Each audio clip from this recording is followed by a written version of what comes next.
retrouvez ici à l'Île-sur-la-Sorgue en direct pour ce 13h. Évidemment, vous pouvez partager cette connexion, bien entendu. Au sommaire de ce 13h, eh bien, nous ferons un petit retour sur la soirée inaugurale de RBC. Et nous parlerons également avec Annie Josephiak. Annie Josephiak, c'est la présidente du musée de l'école qui va nous présenter la conférence qui aura lieu tout à l'heure à 17h. Nous ferons un petit point aussi sur cette belle soirée de gala d'hier soir et on parlera évidemment de toutes les soirées qui sont à venir, notamment ce soir, c'est la soirée Salsa. Mais pour l'heure, il est temps de faire un petit tour sur ce qui s'est passé chez RBC. Regardez, et on aura tout de suite après Annie Josephiak.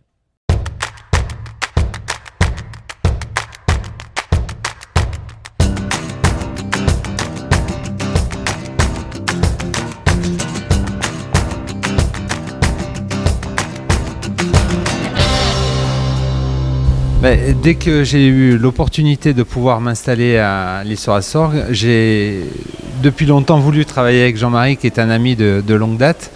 Avec un brief, c'était que quand on arrive dans ce lieu, on se retrouve dans un espace qui est de l'âme de suite et qui a un côté ancien en arrivant. Donc il a bien respecté le brief parce qu'on est dans l'esprit. Et au demeurant, avoir un des top 10 mondial du design ici à l'Île-sur-la-Sorgue, c'est quand même exceptionnel. Donc je suis ravi qu'il soit là aujourd'hui. Donc ici c'était une banque, il faut le savoir. Donc il y avait des murs. C'était une banque. Donc le principal du projet a été de plutôt nettoyer l'endroit et ensuite sans singer des savoir-faire du passé pour les mettre au goût du jour, sachant qu'à l'Île-sur-la-Sorgue, c'est ce que tout le monde fait et c'est très bien, et que Franck est un promoteur de la création contemporaine et tous ces showrooms, qu'ils soient faits par Nouvelle, par Stark, Lisoni ou d'autres, sont des actes manifestes de création contemporaine. Bon, on a essayé d'utiliser des matières assez naturelles, assez brutes, donc du béton, oui, après avec des bas-reliefs moulés en fond de moule, plutôt que d'imiter les planches de bois sablé qui donneraient une texture bois. Bon, on a essayé de faire un petit geste créatif. C'est un espace qui se doit d'être assez... qui doit rendre hommage à un espace polyvalent aux créations qui sont toutes très fortes. C'est-à-dire que c'est des réalisations du monde entier, qui viennent des États-Unis, du nord de l'Europe, d'Italie ou de que sais-je, et que cet éclectisme doit se... Il n'y a que des masterpieces, donc il faut arriver à être assez neutre dans l'aménagement intérieur. Il ne s'agit pas de reprendre la parole par-dessus et créer un brouhaha. Il faut donner l'occasion à ces éléments de se marier, se conjuguer. Un ascenseur qui a été mis central mais en verre, pour bien articuler l'espace, au lieu d'avoir le sentiment d'aller jusqu'à la rivière par un grand couloir, d'avoir des zones d'exposition un peu variées, et puis inviter aussi autant le troisième âge que les handicapés, que tout ça, à être invités à cette découverte. J'ai l'impression qu'il y a une très très belle connivence entre vous tous, mais vous connaissez vraiment tous très bien. Bah oui, c'est normal parce que c'est un petit milieu. Et puis les designers ont besoin de la presse pour que la presse puisse montrer les belles choses qu'ils créent et qu'ils font. Et puis la presse a besoin d'eux aussi pour les mettre en avant, parce que c'est le cœur c'est l'ADN des magazines qui mettent en avant le mobilier contemporain. Il n'y en a pas beaucoup.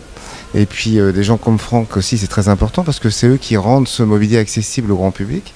Et donc tous les gens qui rentrent dans ces magasins sont potentiellement intéressés par du mobilier contemporain qui a été créé par des grands designers d'hier et d'aujourd'hui. Et le mélange est sympa aussi, ça qui donne de l'âme. Donc en fait, c'est un petit milieu, tout le monde se connaît, tout le monde a besoin de tout le monde. Et en plus, en général, comme dans ce milieu, les gens sont assez communicants, donc c'est assez sympa en fait. Voilà. C'est la passion et l'amitié, c'est d'abord ça, et de là tout se crée, et on a envie d'avancer, de faire de nouvelles choses. Donc moi j'étais enchanté, ravi de pouvoir travailler avec Jean-Marie. Je suis content d'avoir aujourd'hui Laurent, qui est quand même aussi un promoteur du design, parce que chaque année c'est le seul éditeur français qui va en Italie et qui parle des designers et du design au global, donc ça il faut le dire, donc c'est important.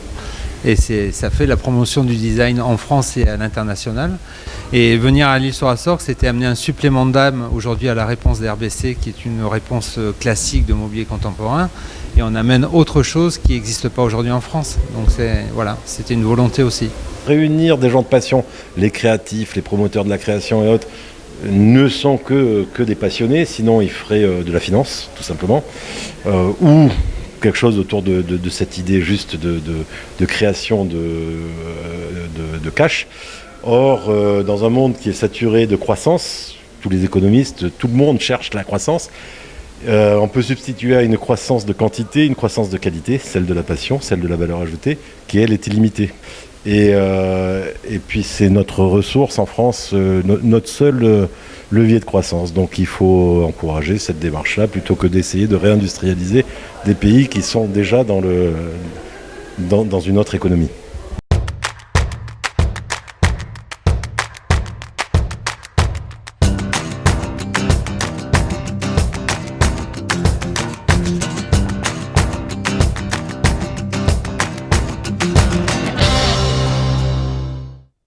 Voilà, de retour sur le plateau ici dans le village des partenaires avec nos invités qui sont déjà là. C'est Serge et Stéphane, on va les retrouver dans quelques instants. Juste pour vous annoncer qu'il y aura une conférence à 17h et pour en parler, eh bien, on va faire appel à la présidente de l'association du musée de l'école. C'est Annie Josephiak, pardon.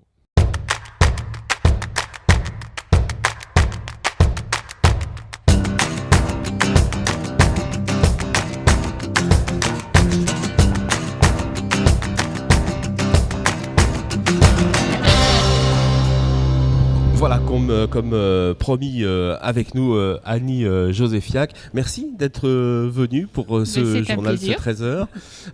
Alors, très bientôt, donc à 17h, ici même, au Parc Gauthier, vous allez donner une conférence. Quel thème pour cette conférence? Alors, les objets de l'enfance, sachant que parler des objets de l'enfance, c'est parler des objets de l'école. Ouais. C'est tout au moins mon entrée. Alors, objets de l'école, ça peut être des objets précieux, ça peut être des objets rares, ça peut être des objets utiles, des objets futiles, des objets de réclame, des objets d'échange, des objets insolites, voilà.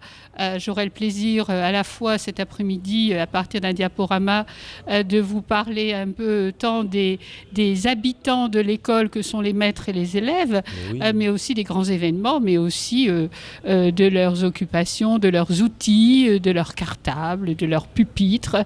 Et puis on fera un petit final avec des objets très précieux, très rares, des manuscrits de la Révolution française, un claquoir en bec d'oiseau. Un claquoir en bec d'oiseau, alors voilà. Ça c'est original. C'est très original, c'était utilisé en 1820 par les frères des écoles chrétiennes qui, pour rappeler à l'ordre une classe qui comptait parfois une centaine d'enfants, utilisaient ce claquoir. Ah oui. C'est un petit instrument que vous aurez le plaisir de découvrir, tout comme une valise du colporteur. Au début du 20e, il n'y avait pas ces magasins que nous avons maintenant, libraires ou éditeurs que nous avons. Donc on avait le colporteur avec sa charrette qui se baladait de village en village pour présenter à la fois aux enseignants mais aussi aux parents surtout des objets qui pouvaient être utiles. Ça allait de la boîte de crayon à la boîte de craie. Ouais, voilà. Avec le taille-crayon qui va bien. Bien sûr, bien sûr. Donc conférence de presse tout à l'heure, donc à 15h.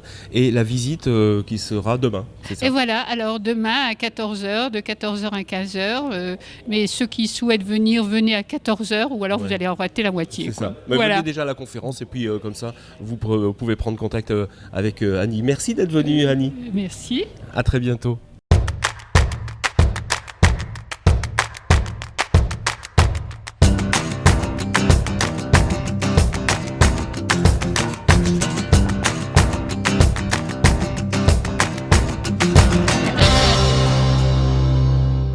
Voilà, de retour sur le plateau du 13h, ici à l'Île-sur-la-Sorgue. On reçoit Serge qui s'occupe de tous les emplacements des brocanteurs, de tous ceux qui déballent. Serge, première journée, ça y est, c'est passé cette première journée, on l'a redouté un petit peu quand même. Hein. Ouais, c'est passé. Bon, on ne peut pas dire non, c'est bien passé, non pas dans la douleur, de manière assez normale. Ouais. Donc à ce jour, on a donc 450 brocanteurs si on compte les 3 villages qui sont sur la zone. Ouais. Le village de Dongier, le village d'Ille-Brocante, le village donc, de la gare. On a entre 115 et 120 donc, exposants itinérants qui sont sur Gautier, Libération et Quatretage également. Donc on peut dire qu'on a fait, on a pratiquement fait le plein, plein d'exposants. Voilà, puis il y a un lien entre le parc Gautier et l'avenue des Quatretage aussi, ça circule dans tous les sens en fait. Hein. Ça circule du fait qu'on a rebalisé en fait le parc Gautier, parce que le petit problème c'est qu'on avait une avenue des Quatretage et une Libération qui était surchargée et les gens ne rentraient pas au parc Gautier. Donc on a bien balisé le parc Gautier pour faire entrer les gens sur cet espace qui est quand même beaucoup plus bucolique, beaucoup plus intéressant que peut-être le bitume, quoi. Oui, alors effectivement, dans le parc Gautier, vous pouvez vous asseoir dans l'herbe, vous pouvez évidemment déjeuner, il y a un petit snack, vous pouvez vous désaltérer, c'est très agréable, avec cette température qui est idéale finalement, Serge. C'est idéal, c'est inespéré en fait. Hein. Une semaine comme ça, pas trop de vent à 30 km/h hier et un peu avant-hier. Spécificité également du village ici en fait, donc la restauration, Stéphane vous en parlait, mais c'est également la création d'un village vintage en fait, ce qui n'a jamais été fait. En fait. Regroupement de 15 marchands vintage, donc à l'intérieur du parc Gautier, on retrouve donc des Parisiens, des Lyonnais, enfin des gens de toute la France en fait, sur les années 60, 70, 80, ça c'est assez intéressant pour essayer de capter une clientèle, les trentenaires, les cadras, essayer de rajeunir un petit peu la clientèle de la Broc. D'ailleurs, dans le JT de tout à l'heure, à 18h, eh bien, vous aurez une autre présentation de ces espaces. Merci Serge. On rappelle les heures d'ouverture peut-être, ça serait tous les jours de 9h à 19h, sans interruption. Voilà, et bien avant de retrouver Stéphane qui va nous parler de la soirée, je vous propose justement d'aller faire un petit tour sur cette première soirée de gala qui a été organisée ici même dans le village des partenaires. Voilà, retour sur la soirée de gala.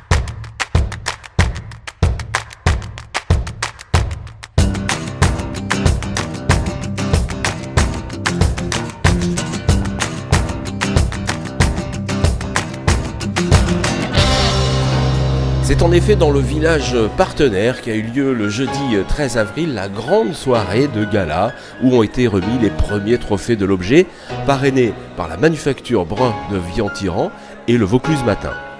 Notre vision, c'est d'être à l'écoute des besoins des antiquaires, des besoins des brocanteurs. On sait qu'il y a beaucoup de travail. Nous ne sommes pas des spécialistes, nous savons organiser des événements, mais nous ne sommes ni antiquaires ni brocanteurs. Simplement, on essaye d'être à l'écoute de vos besoins. Laurent Ardonceau a reçu le trophée des mains de Pierre et Jean-Louis Brun, alors que Jacques Iniesta a reçu le trophée des mains de Anne Angerot et Marc-Michel Le Sueur pour leur fidélité et dévouement. Une soirée très conviviale servie par le chef Lucas, accompagné des vins du domaine de la Citadelle et du champagne de Florence Guyot.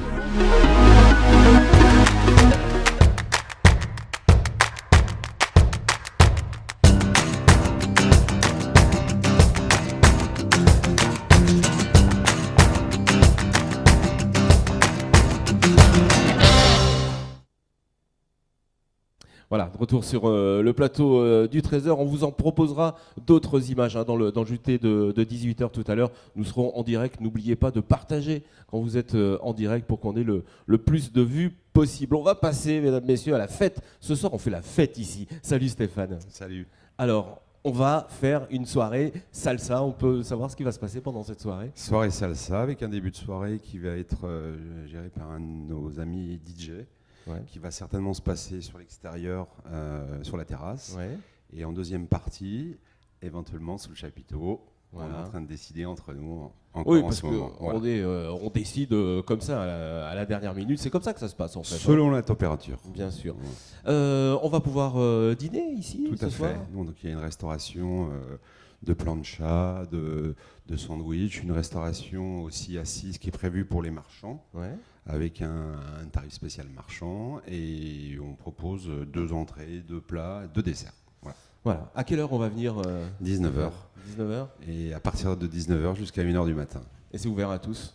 Tous. Voilà. C'est ouvert à tout le monde. Voilà. On vous encourage. Et puis, on va, alors, un petit mot sur tous les partenaires. Ce soir, il y aura du rhum aussi ou pas? C'est ça. Le partenaire, c'est Havana Club. Ouais. Il y aura certainement beaucoup de mojito. On espère. Demain soir. Alors demain soir, on va en parler aussi. Voilà, demain soir, c'est la grande soirée du bal des antiquaires. Et là, on fait une soirée avec notre sponsor qui est Suze, des apéritifs à la française, une animation vraiment festive et avec une fin de soirée autour des années 80. Voilà. Le bal des antiquaires, demain soir. Et puis dimanche, une autre dimanche, soirée. c'est une soirée italienne avec des spritz et des produits italiens, les pasta box, Suze Apérol, qui est notre partenaire pour la soirée. Voilà, et le chef est italien aussi, donc et le chef est italien, ce qui explique un petit peu cela. Merci Stéphane, ça y est, là vous êtes un petit peu à fond, on va vous laisser repartir dans les cuisines. Eh bien nous on a été heureux de vous présenter ce 13h, prochain rendez-vous donc c'est à 18h pour le JT, et puis à 13h demain, pareil, même heure, puis ça s'appelle le 13h. Merci. À la réalisation, c'était Maxime. Au son, à la réalisation, c'est Calvin. Au son, c'est Maxime. De toute façon, ils se mêlent les deux. Merci, bonsoir. À plus.